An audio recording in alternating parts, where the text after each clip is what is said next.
An ancient story, in fact, a story from the time of the kings of Israel. What in the world could it have to say to us today? And what could? We don't up and leave our homeland because of famine. We're not discouraged from taking wives of other nationalities and all of that. So what can this story have to say to us today, this ancient story? Well, I asked Tanya this past Monday morning, when you think of, what's the first thing you think of when you hear the words great line or great lines?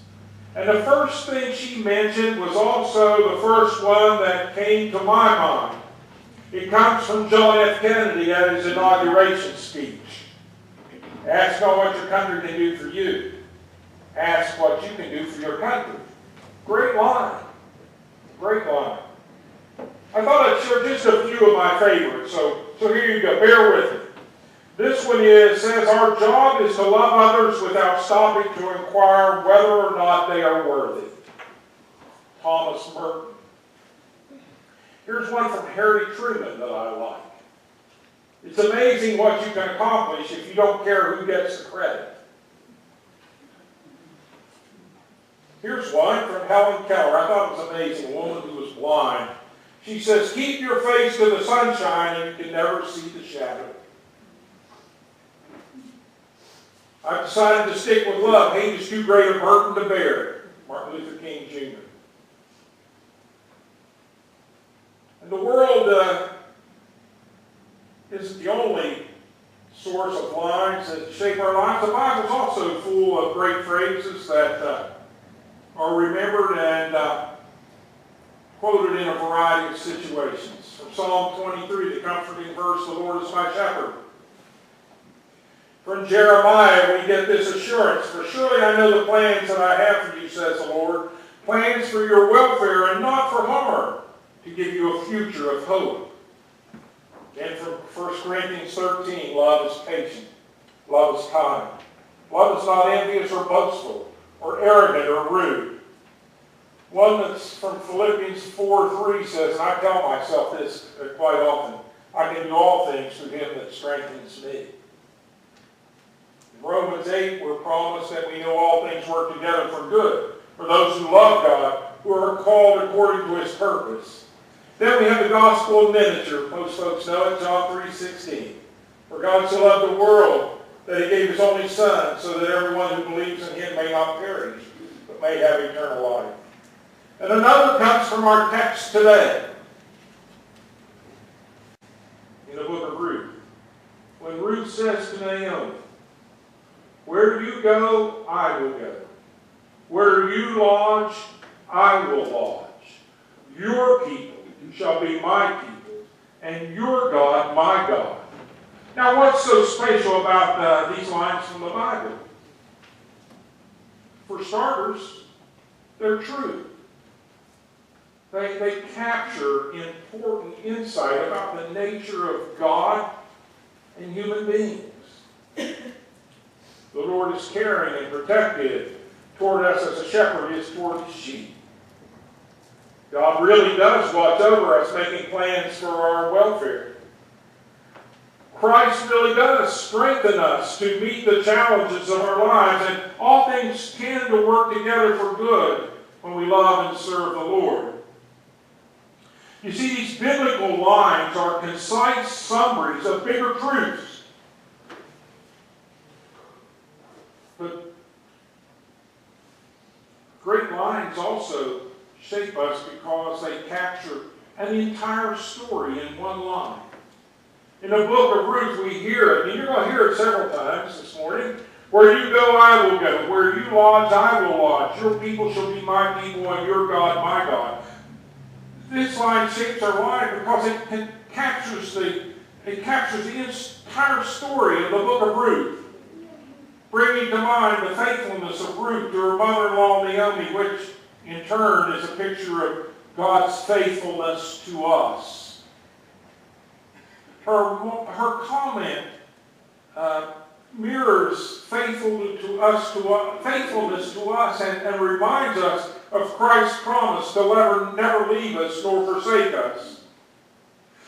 And so you've heard what led up to those memorable lines. Frank shared it with the kids. Fred just shared it with us again. Naomi and her husband leave and go to Moab because of a famine.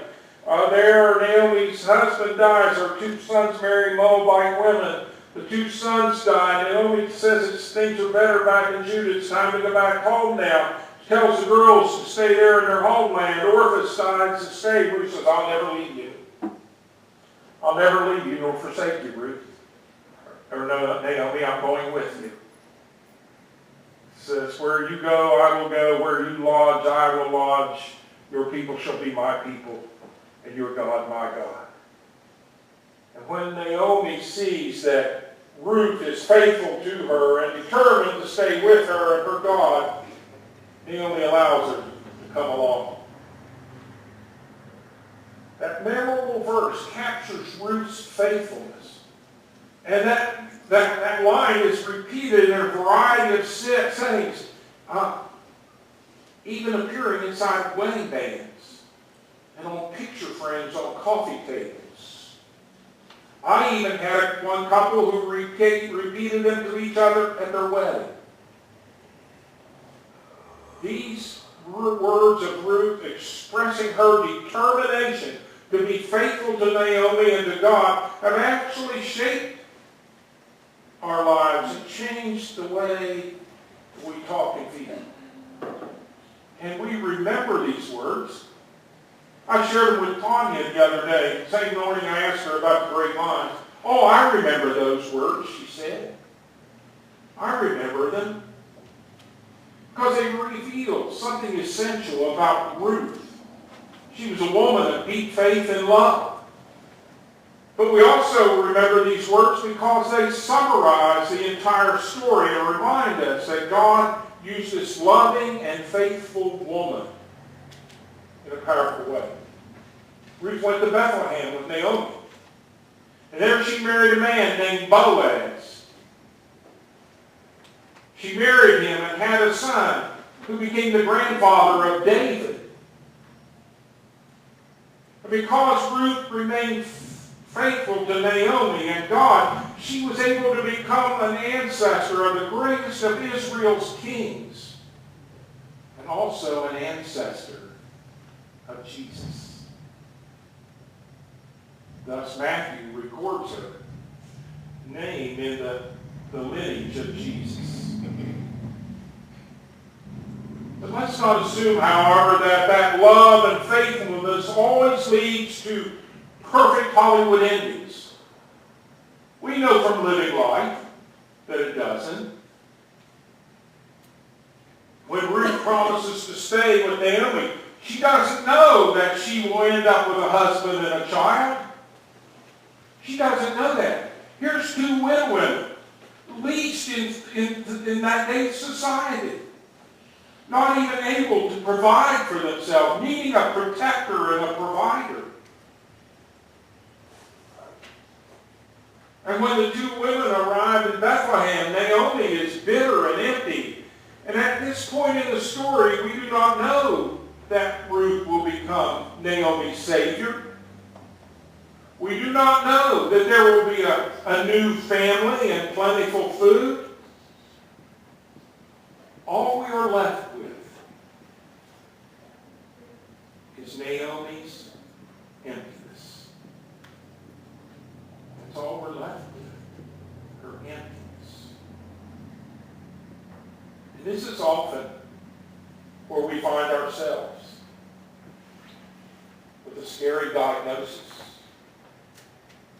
a relationship crumbling, the loss of a job, the death of a loved one, emptiness, a child with addicted parents. So we find ourselves in these empty places, uncertain of the end of the story.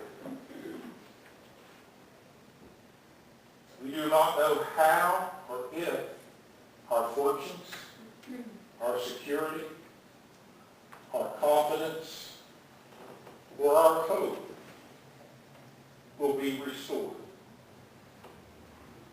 We know things don't look good. We are simply left with a promise. A promise that we are not alone. A promise that nothing will separate us from our Lord. Where you go, I will go. Where you lodge, I will lodge. This promise from Ruth to Naomi is God's promise to each of us, even in the darkest and most desolate of times in our lives. This is God's promise to us. Where you go, I will go. Where you lodge, I will lodge.